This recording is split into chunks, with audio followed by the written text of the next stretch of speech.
Hey everybody, today I'm out at Goodwood in the United Kingdom taking a look at the first ever all-electric performance car from Hyundai. This is the Ioniq 5N. Now, I don't have too much time with the Ioniq 5N, and I'm out here with my good buddy Tommy from TFL Cars, so you're gonna see him a lot in this video. Let's dive into the design inside and outside and tell you what we know and what we don't know yet about Hyundai's new Ioniq 5N.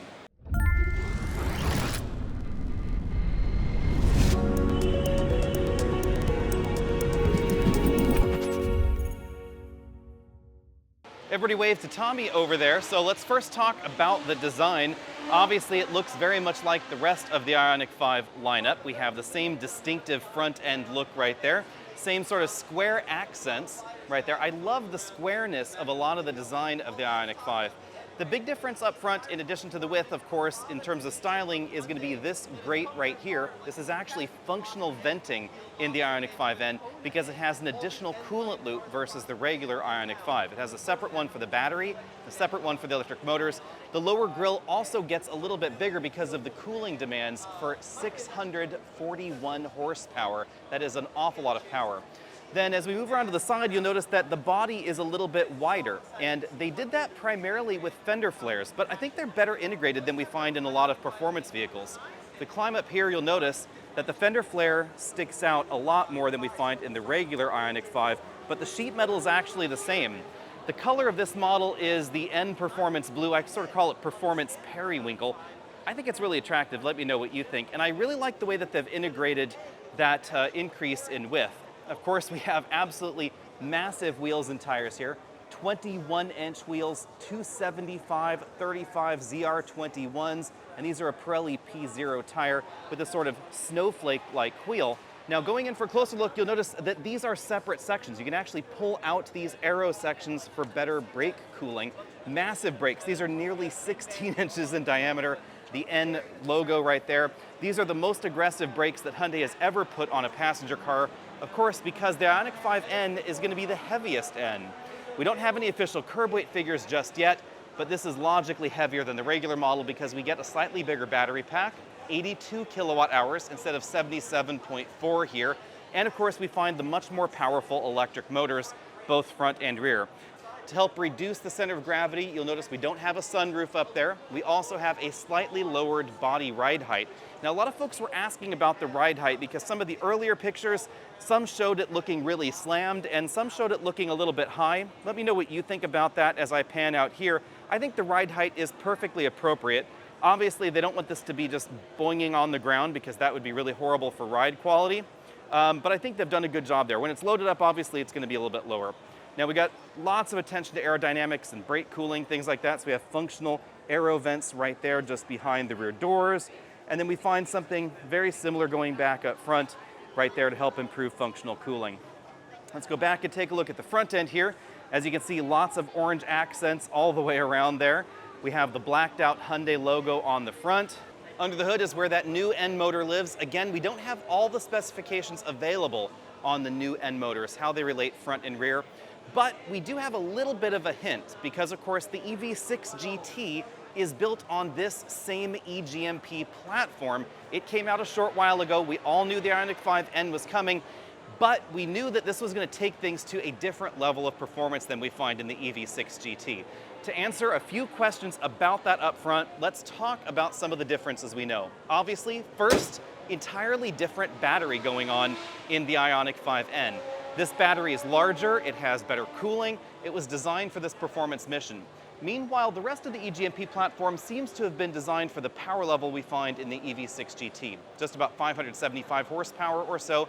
This goes all the way up to 641 horsepower when it's in the N power mode, the N boost mode. Then we have all the extra cooling. We have the bigger brakes in this model, the slightly wider track than we find in that Kia. Everything else has been taken to the next level on the Ioniq 5N. Now, obviously, I can't drive the Ioniq 5N just yet, but I can show it to you in motion, well, spinning motion as it's turning around on this turntable, so we can take a look at the back end and around all those various angles that you might be curious about. You can see that the rear end design is similar to the regular Ioniq 5 with lots of modifications down lower here. Lots of dedication to aero treatment down there with those aero fins. The rear end is a little bit longer than the regular Ioniq 5, about 55 millimeters in length out back, so this is about maybe 2 inches longer than the regular Ioniq 5. As it turns around, you can see where a lot of that difference comes. It's right down there at the bottom of the bumper. Lots of different pixel elements, some that we find on the regular Ioniq 5 and some that are unique to the Ioniq 5N. These down here are unique to the N model. We of course get the pixel tail lamps up there, which I've always been a fan of. And lots of angular design themes on the Ioniq 5, which again, I've also really liked. And then we have that continuous orange stripe running right around the vehicle, helping give that a little bit of extra easy identification when it's on the road, as the being an N product. Big brakes out back as well. Out back, we still have the square and practical cargo area that the Ioniq 5 has been known for. Let's take a look on the load floor, see what happens back here. Yep, we still find the same subwoofer under here that we find in the regular Ioniq 5. I do think that takes up a little bit more space than I would like. And then we have the charge door over here on this side.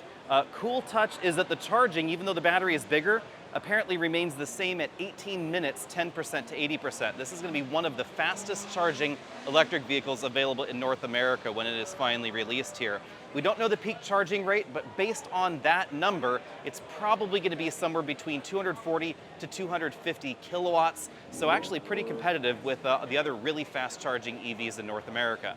Hyundai is really into functional design, so pretty much everything that you see on the vehicle is totally functional, except for this little treatment down here at the back of the bumper. That does appear to be entirely a styling cue, although it could help clean up the air as it goes to the rear, but it probably didn't need those little grill-like indentations. Now let's go ahead and take a look at the interior. First, the rear seat compartment, basically the same back seat that you find in the regular Ioniq 5, except that we perhaps get a little bit more headroom because we don't have that moonroof that you do find in the high-end trims of the Ioniq 5. Those seats are definitely very different. We get the N logo on the back, also obviously N logos on the front. Same flat load floor that you've come to expect in a modern EV with suede and leather seat combinations. Heated rear seats back here, also window shades just as you find in the top end trim. Now let's go ahead and hop in the driver's seat and take a look at the inside. The first thing you'll notice are these extraordinarily aggressive N seats. We have an integrated headrest there, the N logo in the middle on the front and on the back. They look like 5-point harness seats, but they're not in fact. These are actually just regular seats. If you want to use a 5-point harness, you're going to have to replace the seat. The bolstering is extremely aggressive in these seats, just as we've come to expect from N. We don't know whether there's going to be a different seat available at some point later in the North American market. We're still waiting for details on the US market Ioniq 5N. Over on the front doors, lots of similarity to the rest of the Ioniq 5 lineup. Of course, we get different stitching and different patterns in the N. We get that periwinkle stripe right across the dashboard. The lighting in here is a little bit tricky to show you everything because it is very blue, but the dashboard parts are actually gray here. We get the same big screen here in the middle with lots of changes. Let's see if we can roll through some of the software differences. I'll go ahead and put the camera down here. Like we see in the rest of the N lineup, the Ioniq 5N is highly configurable. So in here in the instrument cluster, we have lots of different options. We have the N launch control. You can change the road grip levels there. We have the N E-shift functionality, which basically imitates a dual clutch transmission. Not the biggest fan of that particular thing. I'm gonna have to drive it, of course, to give it a full opinion. Then we have the N active sounds. You can change the engine sounds, and it's highly configurable here as well. So supersonic is kind of cool. You can have it play inside, outside. You can adjust the volume there, which is kind of cool. And it has a very interesting, particular modern sound to it. There's evolution, there's ignition. Ignition imitates basically an ICE car. We then have the drive mode settings over here, brake modes, brake change alerts, and E-shift. You can turn that on and off, climate control, eco mode, driver assistance, all that is configurable. We also have N Road Sense, which suggests using N mode when a double curve sign is activated. That's kind of interesting. N battery preconditioning, lots of different battery conditioning profiles. I'll talk more about that when we can actually get this out on the road. But essentially, you can either have it raise the battery temperature up for the best drag performance or keep it at an even keel for the best track performance. There's N pedal over there, N drift optimizer, which helps kick the rear end out. And race mode there, and torque distribution, so you can actually have it split torque around. You can go ahead and activate that, and then you can decide exactly how you want the torque to be distributed through the vehicle. And as we see in other N models, there are custom settings so you can adjust things like your motor, your steering, your suspension, your ELSD, stability control, your heads-up display, and the supersonic sound on the outside in 2 different custom levels. I really appreciate the fact that there is so much configuration in the system, and I have barely even scratched the surface. Then, of course, over here on this side, we find new software for the LCD instrument cluster. As with other Hyundai vehicles, you control the layout via the cluster style theme over here in the infotainment system. And that gives you the choice of several different gauge layouts. The responsiveness is definitely very snappy. And I really like this new end screen where it gives you an awful lot of detail, including motor and battery temperature. Then we have the new steering wheel. The steering wheel is a round 3-spoke design with lots of buttons and paddles going on. We have regen paddles on the back. These also double as the shift paddles if you're in the right mode for that imitation shift technology. We have the drive mode button there, the boost button if you want the most power out of the system, infotainment buttons over here, cruise control buttons on this side, and then dedicated N buttons for the various N modes in the system. So I love the programmability. It is a lot of buttons. It kind of makes you feel like you're driving a Ferrari. The rest of the dashboard design is largely similar. So we still have this decently sized blank panel over here on this side. Below that infotainment screen, we find basically the same controls that we find in the regular Ioniq 5, and then down here we find something very different. We find a fixed console that's to help bolster you in corners, so that's fixed into place with some pads on either side. We then find the new USB setup that we're going to see in lots of different Hyundai models, where we find an option to change this between a USB that interfaces with the vehicle and just a USB charge point. We also get a charge mat there, big cup holders down here in the center console, if I can show you that one. My camera's not really cooperating. As always, let me know what you think about the Ioniq 5N down there in the comment section below. I am really stoked to see what this is like to drive, especially on a track, because we don't really find many dedicated performance EVs on the market yet. Outside of the exotics, of course. We have dedicated performance versions of a Porsche Taycan. And that's really the competition to an Ioniq 5N with a Hyundai logo on the front. And that's what's so interesting about this. Of course, it's going to have Hyundai's long powertrain warranty, the fast charging that you'd expect on a modern performance EV as well. This is everything to the next level that we do not see in a Ford Mustang Mach-E GT or something like a Tesla Model Y Performance. Model Y Performance is wicked fast as long as the battery is charged, as long as you're not romping on the throttle too often. And if the EV6 GT is anything to go by, and I suspect it is, this is probably going to deliver very consistent performance all the way down to about 25% state of charge. EV6 GT was still delivering faster than its specified 0 to 60 times, down to 25%.